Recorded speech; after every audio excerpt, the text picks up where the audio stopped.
Doctor মেহাম্মদ ইউনুসের megaphone কূটনীতি ভারতের বিরক্তির কারণ হয়ে দাঁড়িয়েছে। সাবেক প্রধানমন্ত্রী শেখ হাসিনা ক্ষমতাচ্যুত হওয়ার পর ১ মাসেরও বেশি সময় ধরে প্রতিবেশী ভারত ও বাংলাদেশের মধ্যে সম্পর্ক তিক্ত অবস্থায় রয়েছে। একদিকে যখন হাসিনার ভারতে থাকার বিষয়টি বাংলাদেশের ক্ষোভের কারণ হয়ে দাঁড়িয়েছে, অন্যদিকে বাংলাদেশের অন্তর্বর্তী সরকার প্রধান মোহাম্মদ ইউনুসের সাম্প্রতিক এক সাক্ষাৎকার ভারতকে অবাক করেছে। এ বিষয়ে বিবিসির এক প্রতিবেদনে বলা হয়েছে, শেখ হাসিনাকে ভারতপন্থী হিসেবে দেখা হয় এবং তার ৫ বছরের শাসনামলে দুই দেশের কৌশলগত অর্থনৈতিক সম্পর্ক বেশ ঘনিষ্ঠ ছিল। শেখ হাসিনা ক্ষমতায় থাকার সময়টি ভারতের নিরাপত্তার জন্য সুবিধাজনক ছিল, কারণ শেখ হাসিনা বাংলাদেশ থেকে পরিচালিত কিছু ভারতবিরোধী বিদ্রোহী গোষ্ঠীকে দমন করেছিলেন এবং কিছু সীমান্ত বিরোধ নিষ্পত্তি করেছিলেন। কিন্তু বর্তমানে ভারতে তার অবস্থান নেয়া এবং তিনি সেখানে কতদিন থাকবেন সে বিষয়টি দুই দেশের দৃঢ়সম্পর্ক বজায় রাখার প্রচেষ্টাকে জটিল করে তুলেছে। বিষয়টি আরও স্পষ্ট হয়ে ওঠে ডক্টর মেহাম্মদ ইউনুসের গত সপ্তাহের এক সাক্ষাৎকারে। ভারতীয় সংবাদ সংস্থা প্রেস ট্রাস্ট অফ ইন্ডিয়ার দেয়া ওই সাক্ষাৎকারে ডক্টর মেহাম্মদ ইউনুস ভারতের প্রতি আহ্বান জানিয়ে বলছিলেন, দিল্লিতে থাকার সময় শেখ হাসিনাকে যেন রাজনৈতিক বিবৃতি দেওয়া থেকে বিরত রাখা হয়। তিনি ওই সাক্ষাৎকারে বলেছেন, বাংলাদেশ শেখ হাসিনাকে ফেরত চাওয়ার আগ পর্যন্ত ভারত যদি তাকে রাখতে চায়, তাহলে শর্ত হচ্ছে তাকে চুপ থাকতে হবে। শেখ হাসিনা দিল্লিতে যাবার পর যে বিবৃতি দিয়েছিলেন তা বাংলাদেশে ক্ষোভের সৃষ্টি করেছিল। ডক্টর মেহাম্মদ ইউনুস হয়তো সেটিই বোঝাতে চেয়েছেন। যদিও এরপর থেকে শেখ হাসিনা প্রকাশ্যে আর কোনো বিবৃতি দেননি।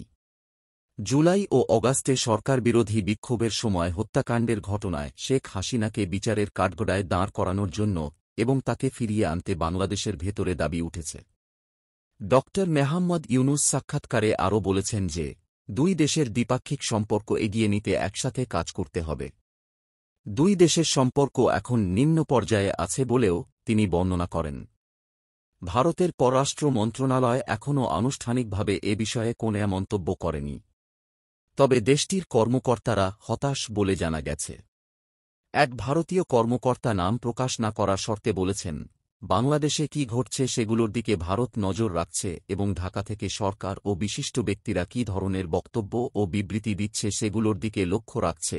ডক্টর মেহাম্মদ ইউনুসের এ ধরনের বক্তব্যকে ভারতের সাবেক কূটনীতিকরা মেগাফোন কূটনীতি হিসেবে বর্ণনা করছেন এবং বিষয়টিতে তারা বিস্মিত হয়েছেন। ডক্টর মেহাম্মদ ইউনুস মিডিয়ার মাধ্যমে বিতর্কিত দ্বিপাক্ষিক বিষয় নিয়ে আলোচনা করার চেষ্টা করছেন বলেও তারা মনে করেন। বাংলাদেশের অন্তর্বর্তী সরকারের সাথে কথা বলার জন্য এবং দুই দেশের সকল উদ্বেগের জায়গাগুলো নিয়ে আলোচনা করার জন্য ভারত তাদের প্রস্তুতি থাকার ইঙ্গিত দিয়েছে, বলছিলেন ঢাকায় নিযুক্ত ভারতের সাবেক হাইকমিশনার ভিনা সিকরি। ডক্টর মেহাম্মদ ইউনুস তার সাক্ষাৎকারে বাংলাদেশের বিরোধী দলগুলোর কাছে না পৌঁছানোর জন্য দিল্লির সমালোচনা করেন। একটি ব্যাখ্যা দাঁড় করানো হয়েছে যে আওয়ামী লীগ ছাড়া সবাই ইসলামপন্থী, ইসলামী আন্দোলন বাংলাদেশ আইএই ইসলামপন্থী, বিএনপি ইসলামপন্থী এবং অন্যান্য বাকি সবাই ইসলামপন্থী এবং তারা এই দেশকে আফগানিস্তানে পরিণত করবে এবং বাংলাদেশ শুধুমাত্র শেখ হাসিনার হাতেই নিরাপদ। ভারত এই ব্যাখ্যাতেই বিমোহিত হয়ে আছে, সাক্ষাৎকারে বলেছিলেন ডক্টর মেহাম্মদ ইউনুস। কয়েক সপ্তাহ আগে ভারতের প্রধানমন্ত্রী নরেন্দ্র মোদী এবং ডক্টর মেহাম্মদ ইউনুস টেলিফোনে কথা বললেও এখন পর্যন্ত কোনো মন্ত্রী পর্যায়ের বৈঠক হয়নি। ভারতে একটি বড় ধরনের ঐকমত্য রয়েছে বলে মনে হচ্ছে যে, শেখ হাসিনা যতদিন না অন্য কোনো দেশে প্রবেশের অনুমোদন পাচ্ছে ততদিন তিনি ভারতে থাকতে পারবেন। তবে বাংলাদেশের আন্তর্জাতিক অপরাধ ট্রাইব্যুনালের নবনিযুক্ত প্রধান প্রসিকিউটর মোহাম্মদ তাজুল ইসলাম বলেছেন, বিক্ষোভের সময় হত্যাকাণ্ডের সাথে জড়িত থাকার অভিযোগে তাকে বাংলাদেশে ফিরিয়ে আনার জন্য তারা পদক্ষেপ নিচ্ছেন। এ বিষয়ে বিস্তারিত জানতে কমেন্ট বক্সে বা ডেসক্রিপশনে লিংক দেওয়া আছে।